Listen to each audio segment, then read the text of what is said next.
Okay, my name is Spencer Mitchell, and my debate topic was why the government should be allowed to collect metadata.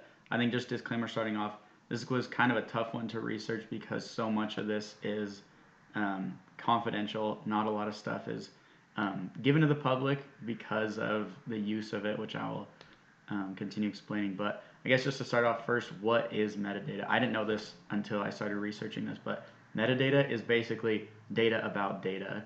Um, it refers to other data. For example, a book's author, publication date, and sources. That's all metadata. It gives us information about the book without disclosing every detail about it. Now, why would that be important for the government to collect metadata on people? There are many benefits to doing so. Metadata adds to the national and domestic security of our country. It provides information that helps predict and withstand terrorist attacks, cross border criminal communication, assisting law enforcement in investigation, as well as providing evidence in their legal cases. The attacks on the World Trade Center on 9/11 sparked talk that could have prevented the attacks. Representative C.A. Ruppersberger, a U.S. rep, said this: "Immediately after 9/11, we learned that a group of terrorists were living in the U.S., actively planning to kill Americans on our own soil, that we didn't have the proper authorities in place to stop them before they could kill almost 3,000 innocent people. Good intelligence is clearly the best defense against terrorism. Since 9/11, the collection of metadata has been imperative in stopping terrorist attacks on the U.S. soil. The government has been given two very important authorities in order to prevent terrorism. The collection of metadata is one of them. This allows the NSA, which is the National Security Agency, to have access to the duration of calls and phone numbers called. No content of the calls is recorded, and the conversations are not monitored or recorded either. What this does is this allows counterterrorism and law enforcement to gain information on foreign and domestic communications. This has been used to stop dozens of terrorist attacks, which is something that Representative Ruppersberger leads on to say. The second authority given to agencies to prevent these terrorist attacks is allowing the collection of emails and phone calls of foreign agencies and people. And it's important to note that it is not legal. It's not legal for the government to collect this kind of material for its citizens. So the government's not able to collect that on you and I, but it does help to collect it on foreign agencies and foreign citizens as well. And given this authority, the government can better track cyber threats, gain information about terrorists, and learn about foreign weapons of mass destruction and nuclear warfare. According to the United States Office on Drugs and Crime, most terrorists recruit through the use of social media and social networking. The process of collecting metadata in the social media world can help intelligence agents find individuals who may be involved in terrorist activities or support or promoting terrorist causes. A perfect example of how authorities prevented a terrorist attack is known as the 2006 transatlantic aircraft plot. Terrorists from the UK and Pakistan planned to detonate liquid explosives on airlines that traveled from the UK to the US and Canada. Luckily, this plan was put to a quick stop due to the UK gaining intelligence of this operation through the communications of these potential terrorists, which they came to found through metadata. And this led to the arrest of 24 individuals and saving the lives of hundreds of airline passengers. Earlier, I talked about 9/11 and how it looked after those attacks they took place. The need for the collection of metadata was recognized. The attacks on 9/11 could have been prevented, just as that transatlantic aircraft plot was prevented.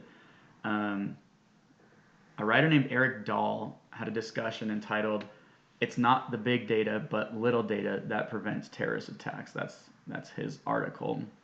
And Dahl shares that this process was later used to locate Osama bin Laden. The clues given through the collection of metadata led to the intelligence community finding his compound in Pakistan and further leading to his death. The process of gathering this information isn't very available to the public, like I talked about, due to agencies like the NSA protecting their data mining strategies.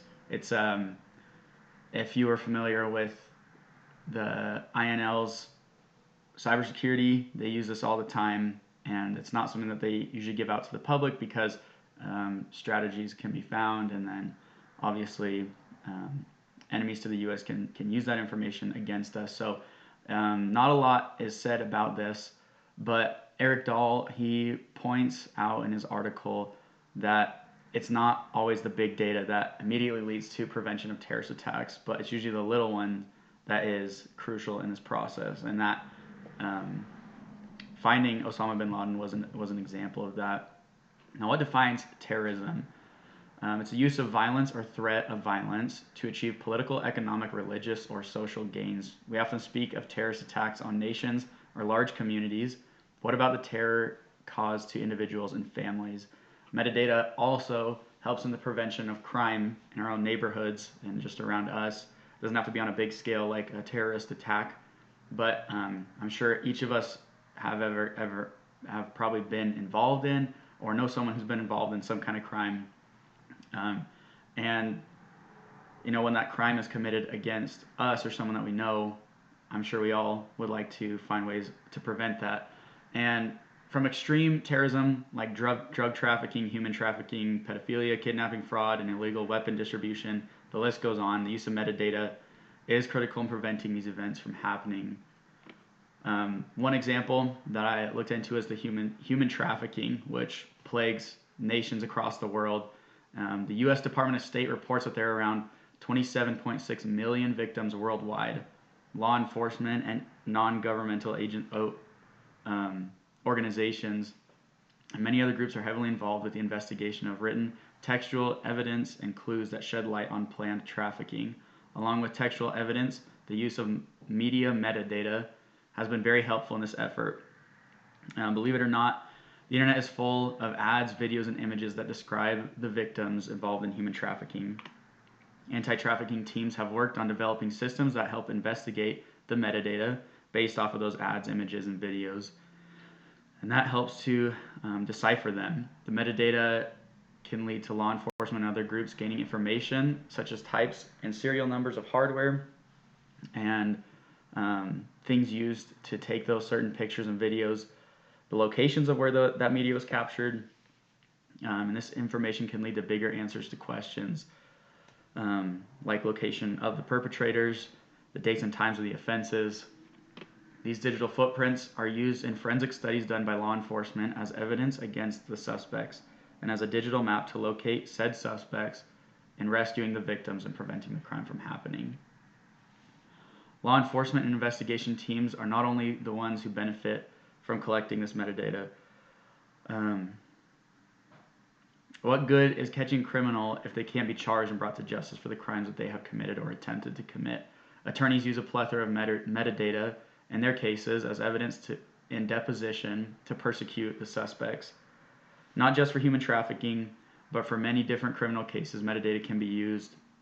This helps to prove intent in the cases, validating other evidence given already, identifying patterns of behavior and potential other perpetrators, getting a timeline, and tracking locations of the event and of the crime.